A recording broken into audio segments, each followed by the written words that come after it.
Hi, my name's Keith Cooper of Northlight Images. I'm down at Epson's demo centre just south of Leicester at the moment, and this is the Epson P9300 inside this box. It's actually the spectroproofer version, and it is in this as a spectroproofer. That's a spectrophotometer for measuring the paper. I'm not going to have a look in any detail at setting this up. Basically, if you want to buy a spectroproofer, you should know how to do this stuff pretty basically. Anyway, I'm just going to have a look at the basic printer setup itself, and well, let's see what it looks like.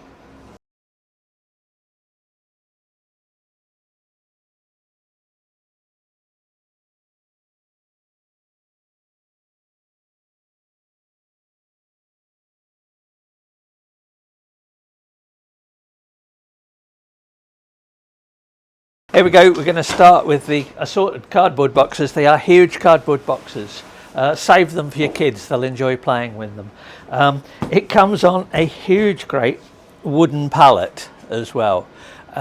Remember that anyone who brings this to your house is not going to help you get it inside your house. So think carefully what you're going to do with it. Right.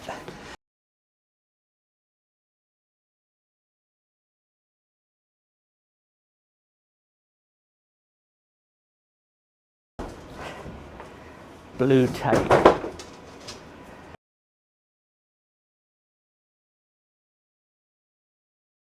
We need to actually make the stand for it. It comes in parts, gets put together. So get rid of some more cardboard.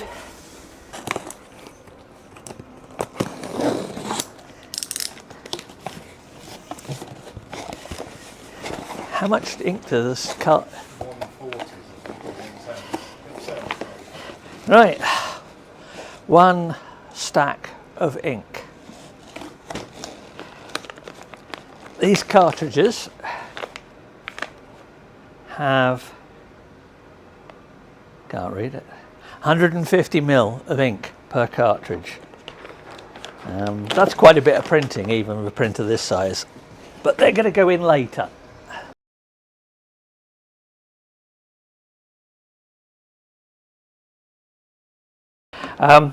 The stand.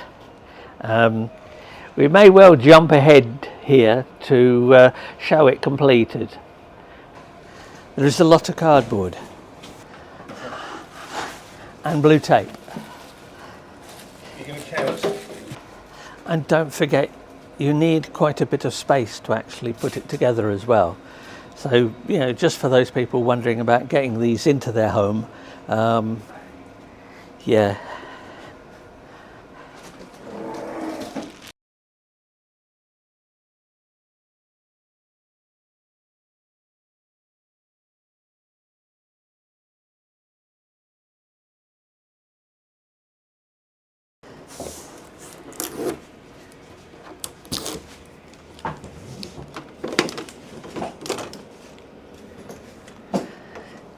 This is where you get through to the printhead to do cleaning. Just getting a few shots of all the nuts and bolts that you come with it. This is quite heavy. Put this together carefully. You don't want it falling apart when the printer's on it. That's the trick. Just to have a friend. There we go. This bit is easier with two people as well.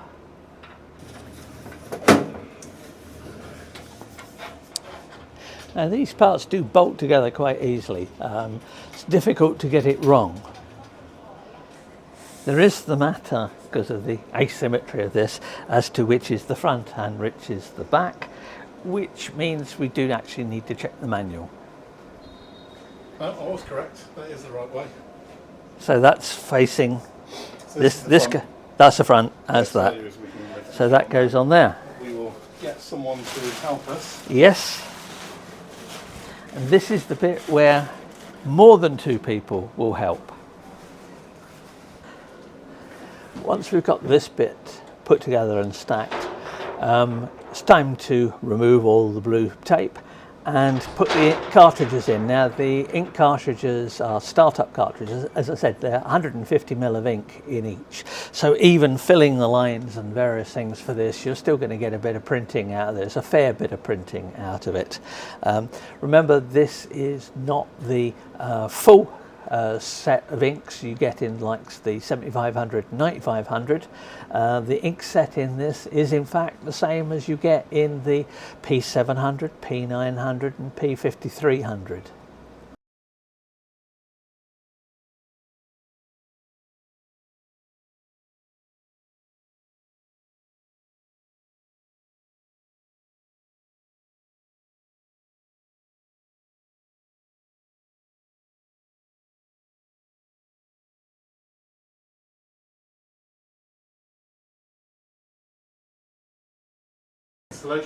Get 5 people. 5 people for that.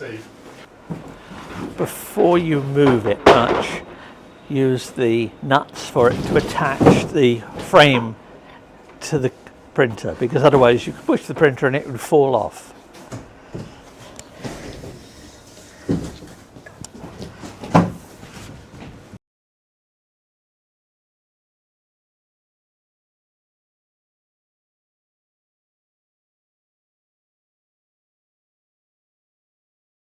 Yes, we'll make some noises. And now lots of blue tape to remove.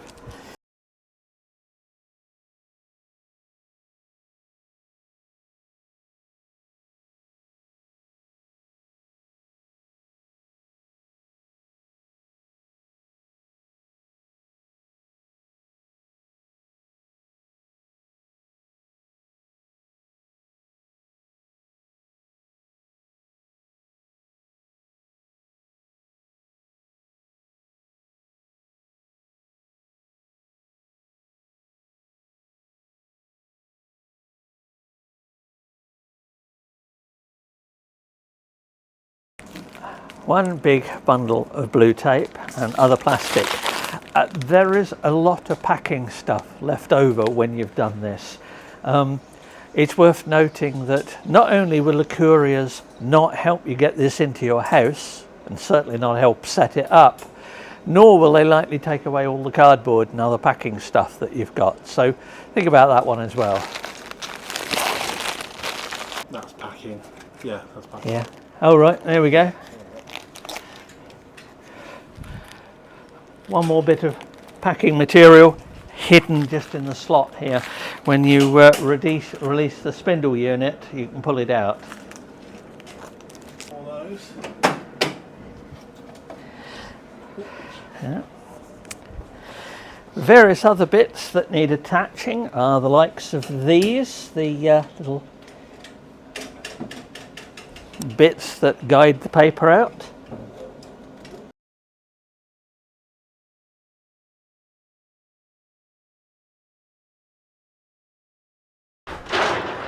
Right, well, after a not inconsiderable amount of effort, here's the printer. It's ready. We've got rid of all the packing materials. Yeah, lots of blue tape. And it's firmly mounted onto the stand. Incidentally, one little thing, when you put the stand on it, make sure the casters are not locked. Otherwise, you'll find it very difficult to move. I've got all the inks. As I said, these are 150 ml starter cartridges. Still a fair bit of ink, really. And we've plugged it in, and I'm just going to switch it on for the first time, and we will see what happens. It's a power switch there. Epson comes up on it. And the chimes.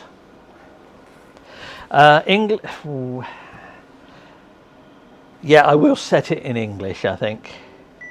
It's a touch screen. Thank you for your purchase. We're going to have it in date format, in date, month, year. It's got, obviously it's been powered up, it's got a battery backup in it, it's got the correct time and things on it anyway. Time fat we'll have in 24-hour format. It's got the cover opened. Close the roll paper cover. That would be this one here.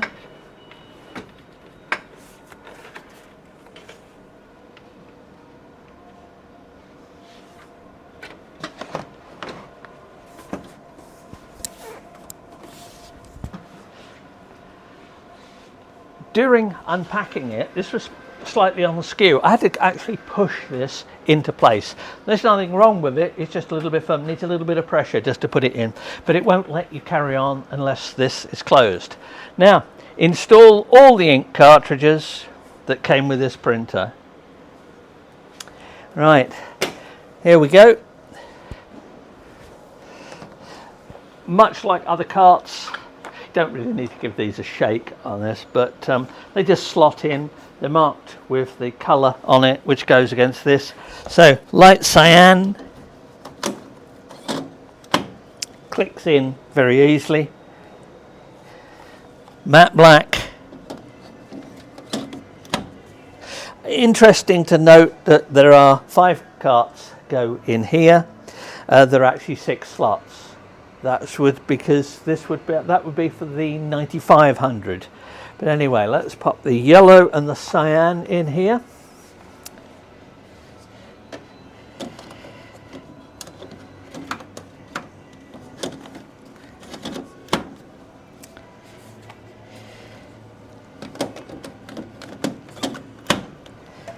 We just need the violet ink.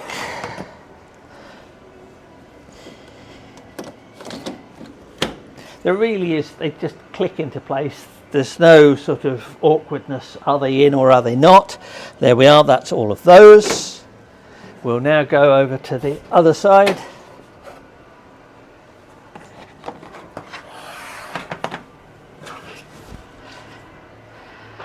Vivid light magenta.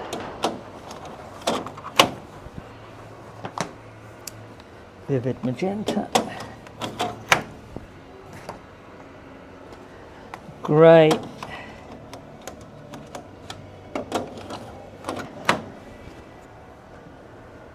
There are ridges on the cartridges here that slot into the guide slots. Photo black. And light grey. There we go, all slotted in. Put this back and it should do its initialization. It says preparing. And this is the bit where all printers make lots of whirring noises and do stuff for a period of time, and then they announce that they're ready.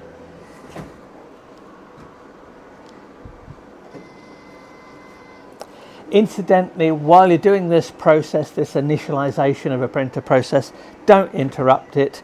Don't open any of the doors or anything like this because you're curious, or open the panels here. It will quite likely interrupt the charging process. It'll restart and you'll end up just wasting ink. I know that from the P5000 I set up about 10 years ago, where I accidentally brushed against one of the panels here. It popped open during the startup. It stopped and restarted and used up best part of half a cartridge of ink total for, you know, just waste that. So just leave the printer be for a while. Let it do what it's going to do. Whilst I do this, I just get the paper spindle holders. It's a spindleless system, so these just go into the ends of rolls. There's a lever, there's a bluey grey lever that when you activate that, it lets you put it onto the roll, and then you do it up, it tightens it. This is currently set for 2-inch roll. There's a little sort of slide switch there. I can put to 3-inch. You can see the tangs come out there. There we go. And that's that, set for 3-inch. There's a groove in the top plate here where you can rest paper while you're loading it. Here we go. Initializing. Do not open any covers or turn the power off. Initialization is complete. This takes about 33 minutes. Tells me it's got 32 minutes and 2 seconds left. We shall see.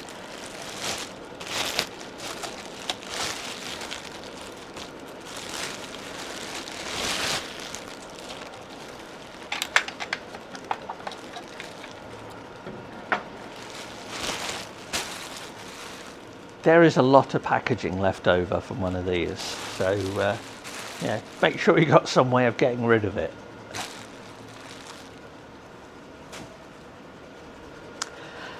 You'll notice one bit that's missing off the front of this here is we're not set up the print catcher. That's a little bit awkward to set up sometimes. There's cloth on it and rods and various things like that. And the other thing is this one, you remember right at the start on top of the pack there was a spectroproofer.